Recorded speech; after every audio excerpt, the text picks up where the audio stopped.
Leitura de Salmos. Salmo 77. O Senhor e o caminho pelo mar.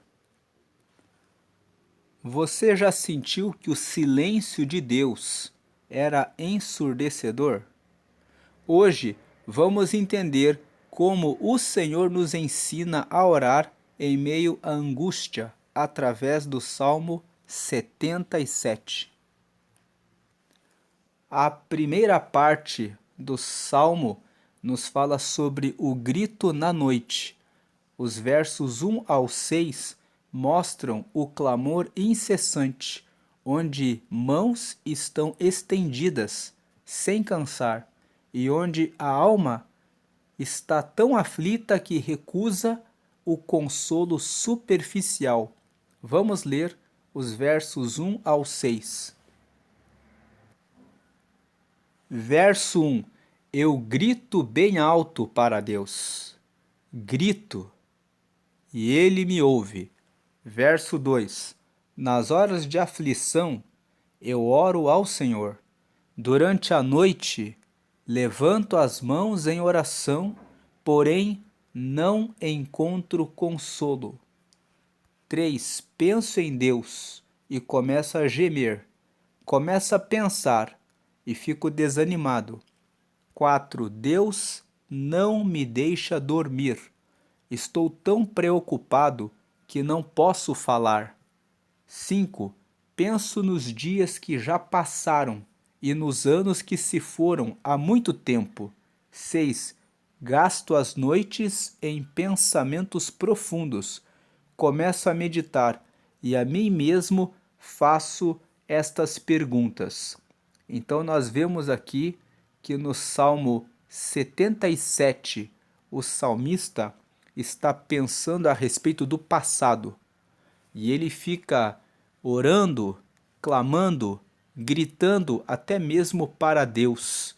Muitas vezes esse grito não é um grito literal, mas muitas vezes é o grito de dentro do coração. Um grito que fica pelas insônias, pelas madrugadas. O salmista fala aqui que Deus não deixava ele dormir. O verso 4 diz isso. Deus não me deixa dormir. Estou tão preocupado que não posso falar. Então, nós percebemos no verso 4, quando ele diz que eu não posso falar, que esse grito, esse gemido, pode ser que era um grito e um gemido apenas interno, pelas madrugadas. Muitas pessoas estão passando por esse momento, estão acordados pelas madrugadas, sem conseguirem dormir, mas dentro do seu coração estão clamando, gritando a Deus. Veja o verso 2. Nas horas de aflição, eu oro ao Senhor. Durante a noite, levanto as mãos em oração, porém não encontro consolo. Então ele está orando, mas ele quer uma resposta de Deus. Ele não quer apenas orar e um consolo que seja superficial. Ele traz questões para Deus. Ele fala no verso 6: gasto as noites em pensamentos profundos, começo a meditar e a mim mesmo faço estas perguntas. Depois da primeira etapa do grito na noite, vamos entender a estrutura desse salmo. Na parte 2, o salmista mostra que está em um conflito, num conflito da dúvida. Vamos ler os versículos 7, 8 e 9. Verso 7. Será que o Senhor vai nos rejeitar para sempre? Será que Ele nunca mais vai ficar contente conosco? 8. Será que deixou de nos amar? Será que a sua promessa não tem mais valor? 9. Será que Deus esqueceu de ser bondoso? Será que a ira tomou o lugar da sua compaixão? Então nós vemos que ele está com dúvidas. O salmista está na primeira parte, no grito da noite. Ele está pensando a respeito de questões do passado. E ele está enfrentando uma crise, ele está gemendo, chorando, falando com Deus pelas madrugadas, e aqui nos versículos 7, 8 e 9 ele mostra qual é a questão que está perturbando o salmista. São essas várias questões que lemos aqui. Vamos ler mais uma vez. Verso 7. Será que o Senhor vai nos rejeitar para sempre? Será que Ele nunca mais vai ficar contente conosco? Quantas vezes você sente que Deus não está respondendo a sua oração e você sente que está rejeitado, que está rejeitada, que Deus não está mais atento em relação ao que você está pedindo? O Salmo 77 mostra que esses momentos são momentos que todo cristão pode enfrentar. O salmista aqui estava se sentindo rejeitado por Deus. Agora o verso 8, será que deixou de nos amar? Será que a sua promessa não tem mais valor? Existem momentos em que passamos por crises de fé, em que nós pensamos que Deus não nos ama, em que pensamos que a promessa que Deus fez não vai se realizar. E o salmista aqui, ele passou por esse momento e ele colocou aqui registrou aqui nesse salmo essa crise de fé que ele estava passando. No verso 9, será que Deus esqueceu de ser bondoso? Será que a ira tomou lugar da sua compaixão? Será que Deus está com ira? Será que eu pequei? Que eu fiz alguma coisa errada? Que Deus agora está irado comigo? A ira de Deus é quando Deus vira o seu rosto e não olha mais para nós. Será que Ele não está mais olhando para nós? Então, nós vemos que na parte 2, ele mostra qual é o conflito que ele está passando. É o conflito da dúvida. Agora, voltando aqui na estrutura do Salmo, a terceira parte é a decisão de recordar. Versos 10 até o verso 15. Vamos ver o que o salmista decide recordar. Verso 10. Então eu disse assim. Esse então aqui vem logo depois das dúvidas. Então ele tem as perguntas nos versos 7, 8 e 9, que são o conflito que ele está passando. No meio dessa crise de fé, no meio desse conflito, ele toma uma decisão. E a decisão vem com o então. Então, o que eu faço diante dessas dúvidas?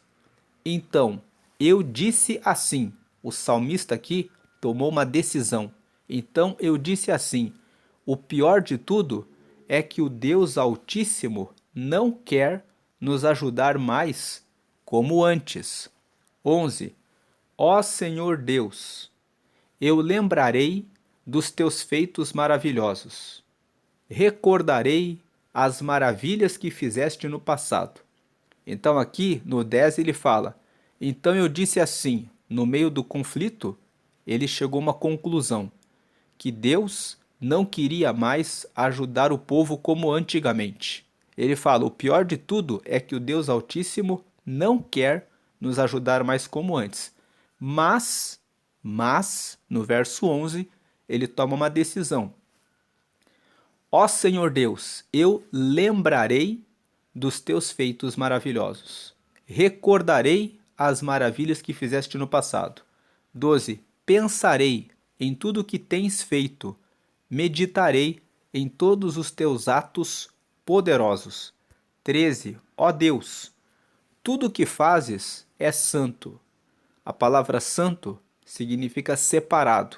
Deus é santo porque Deus é separado. Separado do quê? Ele é separado do comum, porque ele é extraordinário. Ele é separado do mortal, porque ele é imortal. Ele é separado do que é finito, limitado, porque ele é infinito e ele não tem limites. Então, quando dizemos que Deus é santo, dizemos que Ele é altíssimo, extraordinário, incrível, poderoso, eterno, fantástico. É isso que estamos dizendo. Então ele fala aqui, ó Deus, tudo o que fazes é santo. Não há Deus que seja tão grande como o nosso Deus. Veja, não há Deus que seja tão grande como o nosso Deus. 14. Tu és o Deus que faz milagres. Tu tens mostrado o teu poder entre as nações. 15. Pela tua força salvaste o teu povo, os descendentes de Jacó e de José. Então ele toma uma decisão. No meio do conflito de fé, ele pensou assim: o pior de tudo é que Deus Altíssimo não quer nos ajudar mais como antes. Mas eu vou lembrar de tudo que Deus já fez por nós, nos versos 11 até o verso 15, e veja que no 14 ele fala, o 13, ó Deus, tudo que fazes é santo. Ele decidiu reconhecer a soberania, a grandeza de Deus. Ele fala no 13, ó Deus, tudo que fazes é santo. Não há Deus que seja tão grande como o nosso Deus. Ele decidiu reconhecer a grandeza de Deus. E no 14, tu és o Deus que faz milagres. Tu tens mostrado o teu poder entre as nações. Ele é o Deus que tem todo o poder. E no verso 15, pela tua força salvaste o teu povo, os descendentes de Jacó e de José. O nosso Deus é aquele que tem toda a força. Então, ele é grandioso, verso 13, ele é todo-poderoso, verso 14, e ele tem toda a força, verso 15. Voltando para a estrutura do Salmo, vamos para a parte 4, que é a última parte, que fala sobre o caminho invisível no mar, versos 16 ao 20. Verso 16.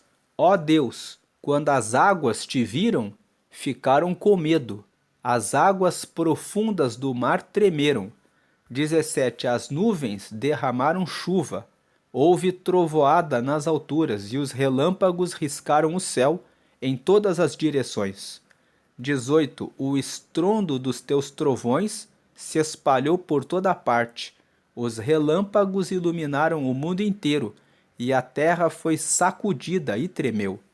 19. Tu andaste pelo meio do mar, abriste caminho no oceano profundo, mas ninguém viu as marcas dos teus pés. 20. Como um pastor, dirigiste o teu povo pelas mãos de Moisés e de Arão. Aqui, o salmista lembra da passagem pelo Mar Vermelho, quando Deus dividiu o mar e o povo de Israel foi conduzido por Moisés e por Arão, e eles passaram no meio daquele mar em seco, e eles estavam sendo perseguidos pelos egípcios. Depois que eles passaram, as águas se fecharam e os inimigos de Israel, que eram os egípcios, morreram no meio daquelas águas. Então, o Salmo 77, ele é um salmo que traz essa estrutura de alguém que está pelas noites, pelas madrugadas, gritando por dentro, clamando a Deus com angústia em razão da falta de uma resposta de Deus no momento de crise. Então, ele passa por essa crise nos versos 7, 8 e 9. Será que Deus nos rejeitou? Será que não nos ama mais e nós perdemos a promessa, perdeu seu valor? Será que ele não vai ser mais bondoso conosco? E ele disse, parece que Deus não quer mais responder, mas eu tomei uma decisão. Na terceira parte, a decisão é lembrar dos feitos que Deus já fez no meio do povo e lembrar de um feito maravilhoso que foi quando eles estavam sendo perseguidos pelos egípcios, Deus abriu um caminho no meio do mar. Então, esse salmo mostra a expectativa, a confiança de que Deus, mesmo no meio do grito da noite, ainda vai trazer um caminho no meio do mar, um caminho inesperado.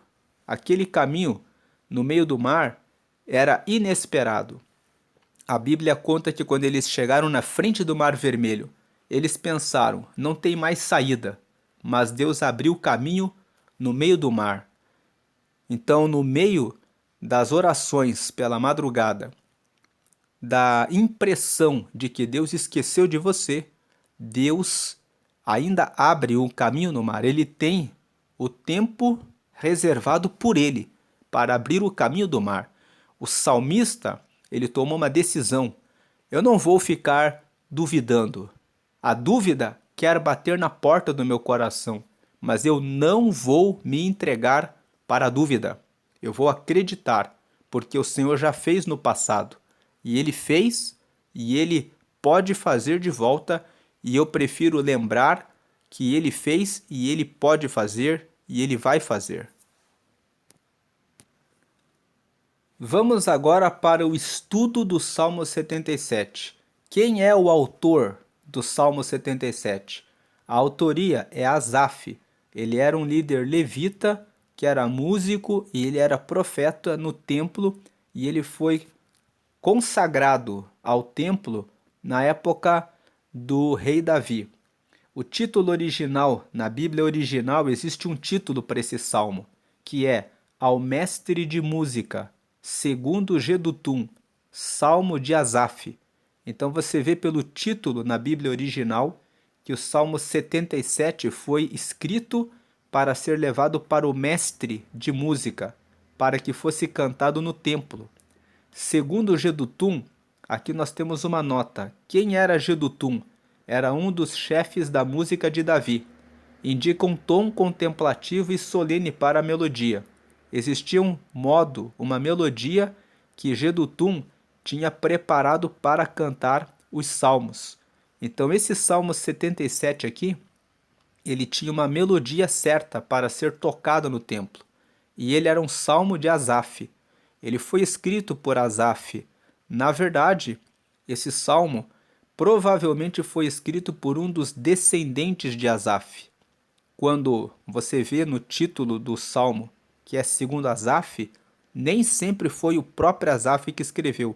Os descendentes daquele profeta, daquele levita, que eram homens consagrados, os seus descendentes, quando eles escreviam os salmos, eles colocavam essa nota, essa anotação.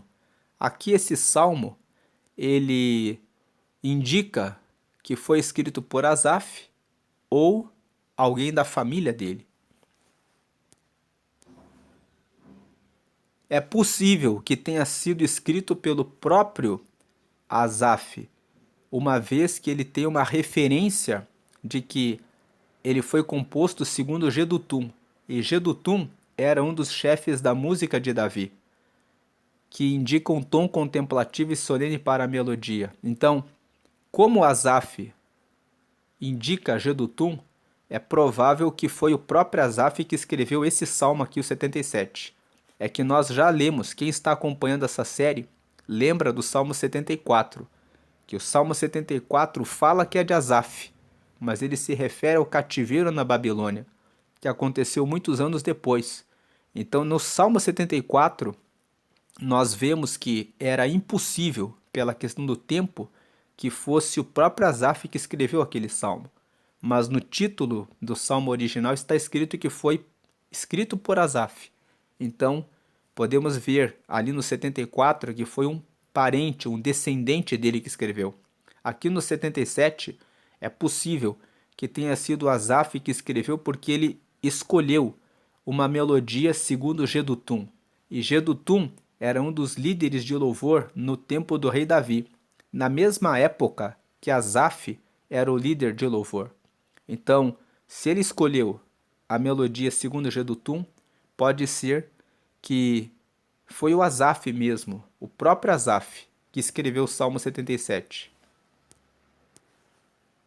Agora, qual é o contexto do Salmo? O salmista escreve em um momento de crise aguda, onde o presente de dor contrasta com o passado de milagres. É um lamento que nasce do silêncio de Deus, refletindo a angústia de quem sente que as promessas do Senhor falharam. Agora, quais são as aplicações práticas desse salmo para a nossa vida? A lição número 1. Fale a verdade para Deus. Não mascare sua dor. Leve suas dúvidas honestas ao santuário. Santuário aqui pode ser a igreja ou santuário é o lugar reservado na sua casa. Você tem um lugar em que você sempre fala com Deus? É necessário que você reserve um lugar na sua casa onde você sempre fala com Deus, onde você tem o seu momento com Deus, onde você tem o seu momento particular com Deus. E esse santuário, ele também pode significar o seu silêncio quando você está dirigindo o seu carro e você fica atento, falando no seu pensamento com Deus. Às vezes, você está levando o seu filho para a escola, às vezes, você está no transporte público, mas se você liga o seu pensamento com Deus, no seu particular, no seu íntimo com Deus, você pode estar ali, falando com Deus. Santuário não é apenas o templo, porque muitas pessoas vão ao templo, mas ficam pensando em coisas bem distantes daquilo que está sendo lido, das orações que estão sendo feitas. A pessoa pode estar pensando em coisas bem fora dali do santuário. Santuário é a intimidade que você tem com Deus. Pode ser um lugar físico na sua casa, pode ser que você esteja no templo adorando a Deus, mas pode também ser quando você está guiando o seu veículo no transporte, pensando e colocando a sua dúvida diante de Deus, a sua dor diante de Deus. O salmista aqui no Salmo, ele fala que estava gritando pelas noites. Ele estava clamando, gemendo, não necessariamente com palavras, mas internamente com seus conflitos e com as suas dúvidas. Então, aplicação prática 1. Nós percebemos que o salmista foi até Deus e ele falou: Deus, será que o Senhor nos rejeitou? Será que as promessas não vão se cumprir? Será que o Senhor nunca mais vai ser bondoso conosco? Ele foi verdadeiro com Deus. Então, aplicação prática: fale a verdade para Deus. Fale a verdade para Deus. Porque tem muitas pessoas que falam para outras pessoas que não podem resolver, que não têm saída, que não têm como ajudar. Fale a verdade, mas fale para Deus. Leve para Deus. Agora, a lição 2, aplicação prática 2. Combata a amnésia espiritual. Use a sua memória como arma. Relembre o que Deus já fez. Você lembra de milagres, coisas que Deus já realizou na sua vida, coisas que Ele ainda está fazendo, coisas que Ele já fez. Lembre, se Ele já respondeu, Ele ama você, Ele responderá. Ele tem o tempo do silêncio dele. Nem sempre as coisas acontecem no nosso tempo, mas Ele tem o tempo certo de agir. O povo de Israel foi marchando. Deus disse para o povo: marchem. E eles foram marchando até que chegaram na frente do Mar Vermelho e não havia mais saída. Naquela hora, quando parecia que não haveria mais saída, Deus dividiu o mar. Deus sabe a hora de fazer o milagre na sua vida, na nossa vida. Agora, aplicação prática 3. Confie no pastor invisível. Pegadas não vistas não significam que ele não está agindo, que ele não está guiando o barco. Então, só porque você não está vendo nenhum sinal, não significa que Deus esqueceu de você. Deus está junto com você. Ele está ouvindo as suas orações. Parece que ele não responde. Parece que ele não está vendo, mas ele está vendo. E o salmista, lembrando, recordando das coisas que Deus já tinha feito no passado, ele decide: vou manter a minha fé. Concluindo, tenha fé em meio ao mar. O teu caminho foi pelo mar e as tuas veredas pelas grandes águas. Foi isso que lemos no Salmo 77, no verso 19. O verso 19 fala que o caminho do Senhor foi pelo mar e as veredas do Senhor foram no meio das grandes águas. Deus arranca você das grandes águas. Ele tira você no meio do mar. Pode parecer que ele não está vendo, que ele não está ouvindo, que ele não está respondendo, mas tenha fé. Deus abrirá o caminho em meio ao mar.